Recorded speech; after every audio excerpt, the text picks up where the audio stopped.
This was like later in September, so it was still fairly hot at the time, but it was super chilly some days too. And you could usually hear big ass geese honking or some kind of birds or squirrels chit chatting. So I step out the door and tell her to come back in the fucking trailer right goddamn now. She backs up into the trailer and we lock the fucking door. We pull down all the shades except one and put a guy there in a chair to watch her. She stands there for another 20 minutes or so. The guy turns to say that she's still there, and there's a huge fucking bang on the door. We all jump the fuck up and scramble around the living room of the trailer. The banging is super fucking loud. So now my cousin is holding one of the girls, and the other two are kind of giggling with nervous laughter, and me and the other two guys are shitting bricks. Then we hear Tan. He's screaming. Let me the fucking... Stop fucking playing! So we go over to the door and open it, and he stumbles in with a rifle. There's nobody else outside. Evidently, he had walked up to the campsite. Nothing weird happened in the forest, but he'd seen a girl. Mind you, he said it was not Kiera standing there. When he'd gotten to the edge of the clearing, she turned toward him with a slack-jawed look and just stared him down, slowly tracking him as he walked around the outside of the clearing towards the camp. He said it wasn't till he was almost halfway to the trailer he'd realized that she was getting closer to him. She'd started off by the fire, and without him even seeing her move, she'd been turning, inching closer. He said he just ran the rest of the way back to the cabin thinking it would open. And when he got to the door and it was locked, he turned and it was about half the distance to the door. He looks around the room and then gets super pale. He pulls me to the side and whispers in my ear, "You know, there are only 7 of us in here, right?" I get that feeling where your stomach drops to your nuts. It had been back inside the trailer while we were sorting out who was going where. And then, when we all went outside to talk earlier in the day, it had just slipped right back in. We looked out the window, and there was nobody out there.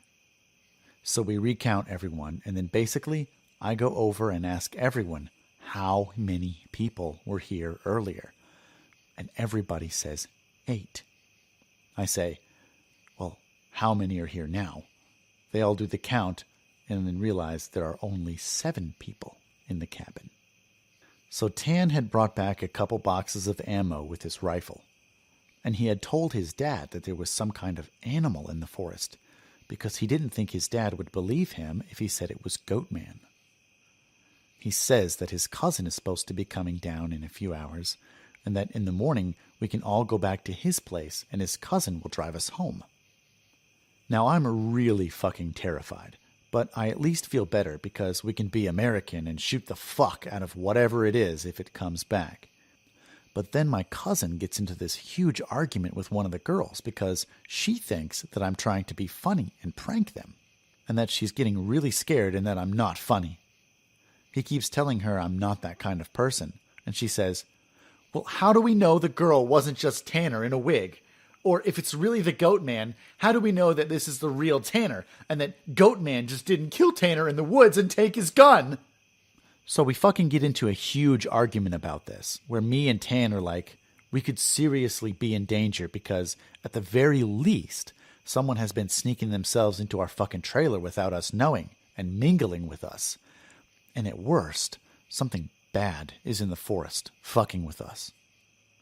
One of the girls is crying and saying she wants to go right now, and we're trying to tell her we shouldn't because none of us are walking through the woods in the middle of the night. At this point, the sun is starting to go down, and it's getting a little cloudy out. We eat something and turn on the radio for a while, but we can't really get a station out there with anything decent. So we turn it off at about the time that Tan's cousin shows up. He was like 19, I think. At this point, the sun is just barely over the horizon, and he has one of those heavy-duty lantern flashlights and another rifle. He walks up to the trailer, and we whisper to Tan, asking if he's sure that that's his cousin. And he says yes. The guy looks behind him and all around the camp, then walks in. He kind of glances at all of us and looks a little confused. He says, "Where's your other little buddy at? I figured she'd meet me up at the cabin.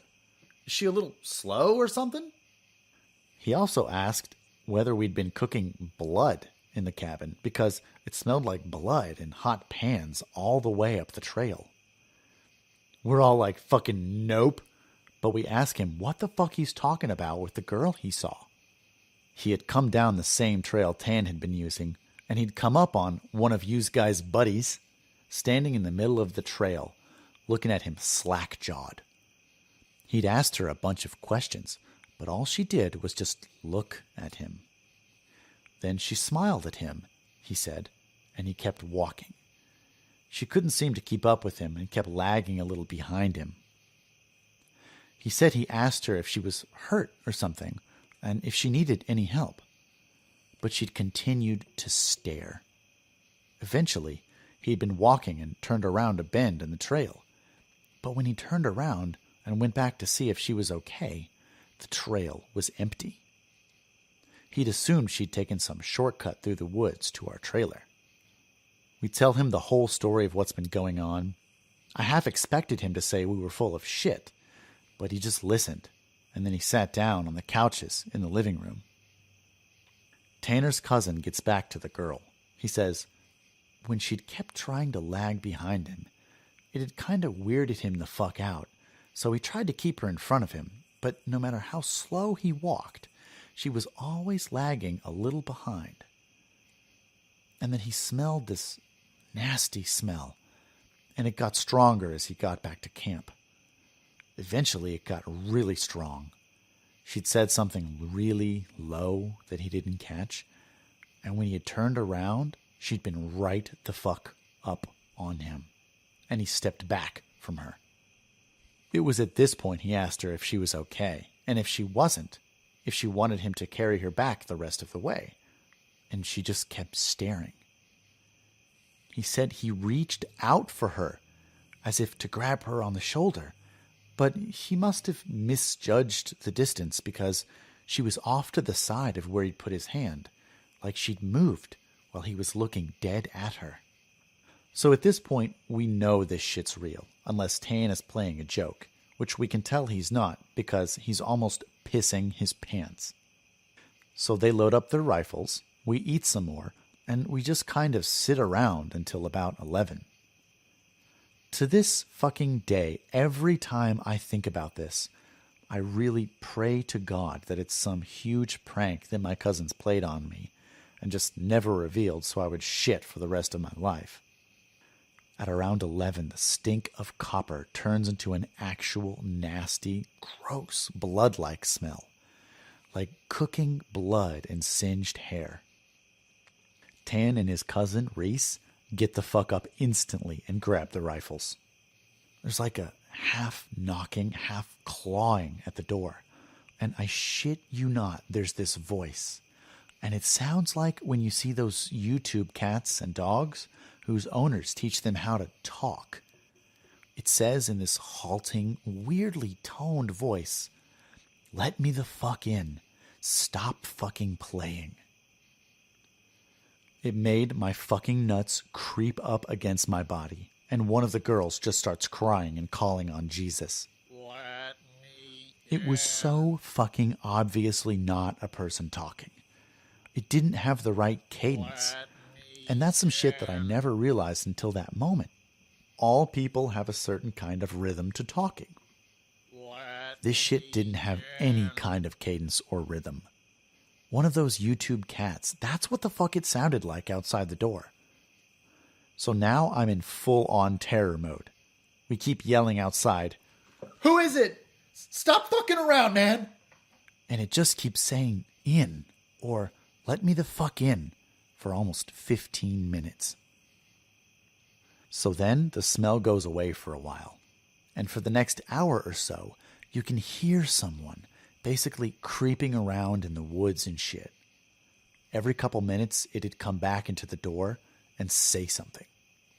Finally, when the smell fades away, it's around 2 in the morning. Reese says, Man, fuck this! and opens the door and walks outside with his rifle. He fires a shot into the air and says something to the effect of, In the name of Jesus Christ, go away! He fires 2 more times, and then from the woods, right up against the river, across from the trailer, it sounds like something is slowly gibbering and hooting. Then it starts screaming, and it sounds almost like a woman and a cat in a bag screaming together. Like, I seriously have never heard any shit like that.